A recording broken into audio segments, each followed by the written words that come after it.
अस्सलाम वालेकुम स्टूडेंट्स। बेटा today's topic is chemical reactivity of alkyne. ये चीज़ मैं इससे पहले भी डिस्कस कर चुका हूँ। हमारे पास अल्केन और अल्कीन, इन दोनों की अगर हम रिएक्टिविटी को कंपेयर करें तो अल्कीन की केमिकल रिएक्टिविटी ज़्यादा है। 2-3 लेसन पहले भी मैंने आपसे ये चीज़ डिस्कस की थी कि अल्कीन के अंदर डबल बॉन्ड होगा जबकि अल्केन के अंदर सिंगल बॉन्ड होगा। सिंगल बॉन्ड सिग्मा बॉन्ड होता है, डबल बॉन्ड में पहले सिग्मा बॉन्ड डिवेल्प होता है, उसके बाद पाई बॉन्ड डिवेल्प होता है। पाई बॉन्ड को तोड़ना हमारे लिए थोड़ा सा आसान होता है क्योंकि दो एटम के न्यूक्लियाई जो दो एटम ज्वाइन हुए हैं एक दूसरे के साथ, पाई बॉन्ड के इलेक्ट्रॉन उनसे थोड़े से अवे होते हैं, उनको तोड़ना थोड़ा सा या स्नैच करना थोड़ा सा आसान होता है। जब वो बॉन्ड ब्रेक होता है तो कोई ना कोई नई चीज़ आके ऐड होने की कोशिश करेगी। तो हम कहते हैं कि अल्कीन्स की main characteristic property of chemical reactivity is the addition reaction. Alkene add करने की कोशिश करते हैं, सब्स्टिट्यूशन देंगे लेकिन बहुत कम, जबकि अल्कीन सब्स्टिट्यूशन रिएक्शन देते हैं, यानी एक एटम को उतार के कोई नया एटम लगा लेना, एक एटम को रिप्लेस कर लेना, सब्स्टिट्यूट कर लेना, तो वो एडिशन रिएक्शन नहीं दे पाते। सो यहाँ पे हम अल्कीन्स की बात कर रहे हैं तो they are more reactive than alkane. अब ये डिफरेंट टाइप ऑफ रिएक्शंस हमें देंगे, डिफरेंट टाइप ऑफ रिएजेंट्स को ऐड करने की कोशिश करेंगे। उनमें से सबसे जो पहला रिएक्शन है this is known as hydrogenation of alkene. ये चीज आप पहले भी पढ़ के आए हो। हाइड्रोजिनेशन ऑफ एल्कीन्स की हम बात करें तो हमें पता है कि hydrogenation mean addition of hydrogen, addition of hydrogen. तो हम सिंपली किसी अनसैचुरेटेड कंपाउंड में जब हाइड्रोजन को ऐड करेंगे in the presence of some catalyst, this reaction is known as hydrogenation. मैंने आपसे पहले भी डिस्क्राइब किया था 2-3 तरह के कैटलिस्ट यूज होते हैं। मोस्टली हम निकल या फिर प्लाटिनम को यूज करते हैं। प्लाटिनम कॉस्टली मेटल है लेकिन इसको हम रूम टेम्परेचर पे, यानी हमें फ्यूल की बचत हो जाती है। लेकिन जो निकल है उसके लिए आपकी बुक पे शायद 250 to 300 सेल्सियस लिखा हुआ है, कुछ बुक इसकी रेंज 200 से 300 सेल्सियस भी बताती हैं। तो इसके निकल को कैटलिस्ट हम यूज़ करेंगे तो हमें टेम्परेचर देना पड़ेगा, फ्यूल बर्न करना पड़ेगा, जबकि प्लाटिनम को यूज़ करेंगे तो रूम टेम्परेचर पे करके हम फ्यूल के एक्सपेंसेस से बच सकते हैं। अब इसका रिएक्शन बड़ा ही सिंपल है। हम लिखते हैं CH double bond CH plus, simply हम राइट कर देंगे इसके साथ हाइड्रोजन को, हाइड्रोजन के मॉलिक्यूल को हम ऐसे भी लिख सकते हैं, एक हाइड्रोजन इस कार्बन पे, दूसरी हाइड्रोजन इस कार्बन पे अटैच होगी। प्लाटिनम को एज ए कैटलिस्ट यूज़ कर लो तो हमारे पास सिंपली आ जाएगा CH and CH and H। ये ऐसा रिएक्शन है जिसमें सिंपली हम अनसैचुरेटेड कंपाउंड को सैचुरेटेड कंपाउंड के अंदर कन्वर्ट कर सकते हैं। उसके अलावा अगर आप निकल की मौजूदगी में करवाना चाहें तो carbon single bond, double bond carbon, तो यहाँ पे हम हाइड्रोजन को अटैच कर लेंगे, यहाँ भी हाइड्रोजन, यहाँ सिंगल हाइड्रोजन आएगा क्योंकि कार्बन के 4 बॉन्ड हमने पूरे करने हैं। 3 बॉन्ड ऑलरेडी वो बना चुका है, 4th हम हाइड्रोजन अटैच करेंगे प्लस H2। हम निकल को अगर यूज़ करेंगे तो हम लिखेंगे 250 to 300 सेल्सियस टेम्परेचर।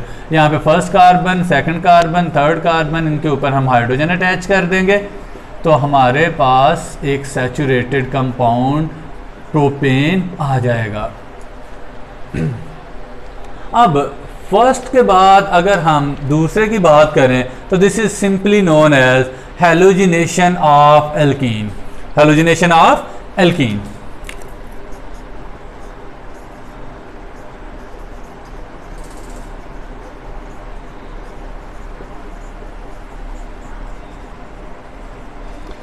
बेटा सबसे पहली बात हैलोजिनेशन, में सेकंड लास्ट लेसन के अंदर डिस्क्राइब किया था। Halogenation mean addition of halogen atom. हर दफ़ा इसका नाम आता है, मैं हर दफ़ा डिस्क्राइब करता हूँ, आप भी कोशिश करें इसको मेमोराइज करने की, इसका कॉन्सेप्ट क्लियर करने की। अगर हम हैलोजन एटम की बात करें तो हमारे पास इसका मेन सिंबल X आता है, यानी fluorine, chlorine, bromine and iodine. हम इन एटम को अगर अल्कीन के क्रॉस ऐड करें, this process known as halogenation. जैसा कि मैंने लास्ट लेसन में भी कहा था, फ्लोरीन की रिएक्टिविटी बहुत ज़्यादा है, आयोडीन की रिएक्टिविटी ना होने के बराबर। मीन अगर इसके साथ रिएक्ट करवाएं एक्सप्लोजिव रिएक्शन, इसके साथ रिएक्ट करवाएं तो very slow reaction, very time consuming reaction. हम मोस्टली फ्लोरीन और ब्रोमाइन इन दो चीज़ों को यूज़ करते हैं फॉर हैलोजिनेशन प्रोसेस। लास्ट में हमने क्लोरीन के साथ किया था, इस दफ़ा हम ब्रोमाइन के साथ करके देखेंगे। यहाँ पे ब्रोमाइन के साथ रिएक्ट करने का एक बेनिफिट भी है, वो भी मैं आपसे डिस्कस करूँगा। सबसे पहले बेटा यहाँ पे हम एक अनसैचुरेटेड कंपाउंड ड्रा कर लेते हैं, कार्बन है डबल बॉन्ड CH और H। इसके साथ हम ब्रोमाइन का एक मॉलिक्यूल बिल्कुल हाइड्रोजन की तरह ही, ब्रोमाइन के 2 एटम्स, इनको हम ऐड करवाएंगे। हम यहाँ पे इसको किसी एक नॉन पोलर सॉल्वेंट के अंदर ऐड कर लेते हैं। फॉर एग्जांपल हम ईथर या अल्कोहल कोई ऐसी चीज़ ले लेते हैं जिसके अंदर हम इन दोनों को डिजॉल्व करके रिएक्ट करवाएंगे। तो एक ब्रोमाइन इस कार्बन पे, सेकंड ब्रोमाइन इस कार्बन पे, तो ये आ जाएगा कार्बन, थोड़ा सा क्लोज कर लेता हूँ, वाइट बोर्ड कवर हो जाए, कार्बन हाइड्रोजन हाइड्रोजन। तो लेट्स सपोज यहाँ ब्रोमाइन लगा लो, कार्बन हाइड्रोजन हाइड्रोजन, यहाँ ब्रोमाइन लगा लो, इसमें कोई भी प्रॉब्लम नहीं होता। आपकी बुक पे BrCH, हाँ CH2 लिख लो, CH2 और Br की फॉर्म में राइट किया हुआ है। So this is the saturated compound. अब बेटा इसमें इसका फ़ायदा क्या है, इसका इस्तेमाल क्या है? सबसे पहले हम देखेंगे कि ये ब्रोमाइन का कलर होता है red brown. Red brown colour है इसका। जब हम एक बीकर के अंदर अल्कीन को रख के उसके अंदर ब्रोमाइन को पुट करेंगे, अगर तो उसका कलर रेड ब्राउन ही रहे तो हम कहते हैं कि उसके अंदर जो कंपाउंड है वो सैचुरेटेड है, यानी ब्रोमाइन उसके अंदर ऐड नहीं हो रहा। हमें पता है जब दो या दो से ज़्यादा चीज़ें मिलकर नया कंपाउंड बनाते हैं तो अपनी ओरिजिनल आइडेंटिटी को खो देती हैं। सेम ऐसे ही, लेकिन अगर ब्रोमाइन को ऐड करने के बाद उसका कलरलेस में कन्वर्ट हो जाए, यानी कोई कलर उसका बाकी ना रहे, रेड ब्राउन कलर खत्म हो जाए, कलरलेस हमारे पास कंपाउंड या सोल्यूशन आ जाए, तो हम कहते हैं कि यहाँ पे एक अनसैचुरेटेड चीज़ थी जिसके अंदर ब्रोमाइन के एटम ऐड हुए और अनसैचुरेटेड चीज़ दोबारा से एक सैचुरेटेड चीज़ के अंदर कन्वर्ट हो गई। जो ये नया सैचुरेटेड कंपाउंड आया है ये इस चीज़ को इंडिकेट कर रहा है कि यहाँ पे डबल बॉन्ड थे जिसके अक्रॉस ब्रोमाइन को ऐड किया गया और मैं सैचुरेटेड कंपाउंड की शक्ल में आपके सामने आ गया हूँ। तो इसको हम इस्तेमाल करते हैं to find out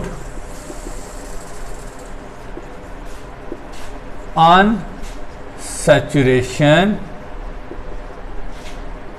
nature of compound. अब मुझे तो नहीं नज़र आ रहा होगा किसी कंपाउंड के अंदर डबल बॉन्ड है या ट्रिपल बॉन्ड है, लेकिन अगर मैं इसको इस्तेमाल करूं ब्रोमाइन को, तो यहाँ पे हम इजीली फाइंड आउट कर सकते हैं कि इसकी नेचर सैचुरेटेड है या फिर अनसैचुरेटेड है। अच्छा, इससे नेक्स्ट बेटा जो हमारे पास आ जाता है, this process is known as हाइड्रोहैलोजिनेशन।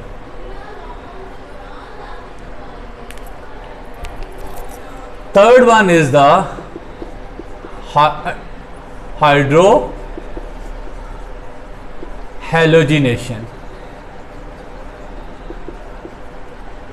Of alkene.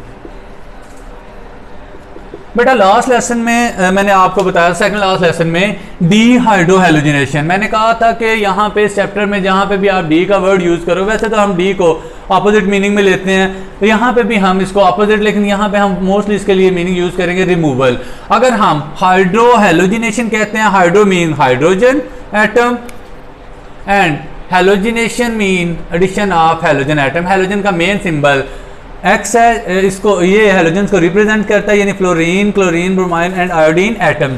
तो अगर हम सिर्फ हाइड्रोहैलोजिनेशन कहेंगे तो मतलब हाइड्रोजन और हैलोजन को ऐड कर रहे हैं, लेकिन अगर डीहाइड्रोहैलोजिनेशन कहेंगे मींस हम हाइड्रोजन और हैलोजन को एक कंपाउंड से रिमूव करने की कोशिश कर रहे हैं। बेटा ये भी सिंपल सा रिएक्शन है, इसके अंदर हम एक अनसैचुरेटेड कंपाउंड को ड्रा करने की कोशिश करेंगे। Carbon hydrogen hydrogen double bond, carbon एक हाइड्रोजन है, यहाँ पे भी एक हाइड्रोजन है, इसके अक्रॉस। अब ये हाइड्रोहैलोजिनेशन में चीज़ कौन सी यूज़ होगी, कंपाउंड कौन सा यूज़ होगा, इसके अंदर हम इसको सिंपली राइट करते हैं HX की फॉर्म में, HX। लेकिन H के साथ फ्लोरीन, H के साथ क्लोरीन, H के साथ ब्रोमाइन, H के साथ आयोडीन, ये चार रिएजेंट यहाँ पे यूज़ हो सकते हैं। अब इनमें से रिएक्टिविटी किसकी ज़्यादा है, किसको हम ज़्यादा इस्तेमाल करते हैं, मैं इंशाल्लाह डिस्क्राइब करता हूँ। यहाँ पे हम जो चीज़ यूज़ करेंगे, this is the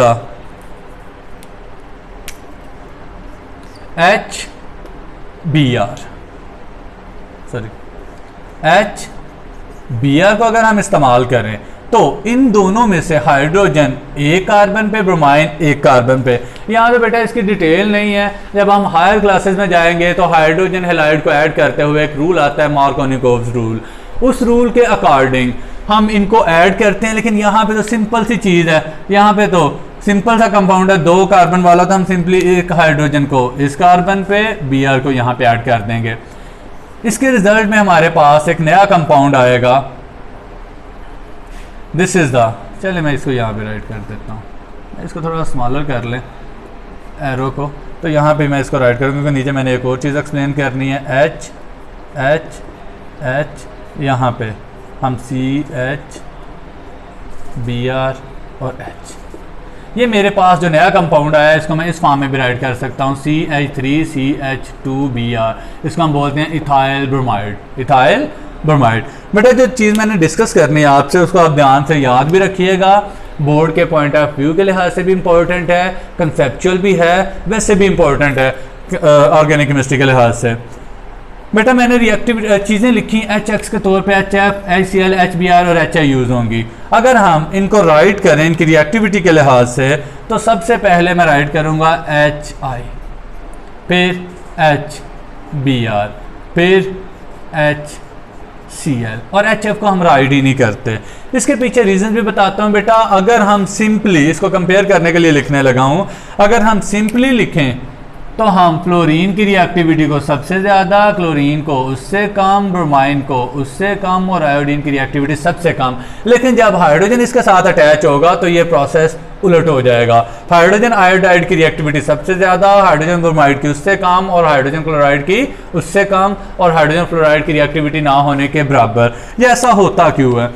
hydrogen fluoride जो होता है, हाइड्रोफ्लोरिक एसिड भी इसे कहते हैं, ये हाइड्रोजन बॉन्डिंग डेवलप करता है जिसकी वजह से ये इतनी जल्दी टूटता नहीं, यानी इसकी इंटरमॉलिक्यूलर फोर्सेस वीक नहीं होती। जब इंटरमॉलिक्यूलर फोर्सेस ही वीक नहीं होंगी तो ये आमतौर पे किसी चीज़ के साथ इतनी जल्दी रिएक्ट नहीं करेगा। वैसे भी इसका बॉन्ड बड़ा स्ट्रांग होता है, हाइड्रोजन और फ्लोरीन में इलेक्ट्रोनेगेटिविटी का डिफरेंस काफ़ी ज़्यादा होता है, तो उस वजह से भी ये टूटता नहीं और ना ही दूसरी चीज़ों के साथ रिएक्ट करता है। जबकि उसी जगह पे हाइड्रोजन आयोडाइड का बॉन्ड जल्दी टूट भी जाएगा, इसमें हाइड्रोजन बॉन्डिंग भी डेवलप नहीं हो पाती प्रॉपरली, तो ये रिएक्टिविटी ज़्यादा शो करेगा, ये उससे कम, ये उससे कम, and so on.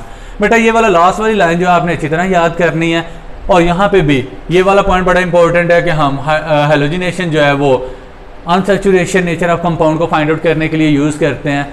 I hope बेटा आपको चीज़ें समझ आ गई होंगी। अगर फिर भी कोई प्रॉब्लम है तो आप ग्रुप के अंदर कमेंट करके वॉइस मैसेज में क्वेश्चन पूछ सकते हैं। थैंक यू, अल्लाह हाफिज़।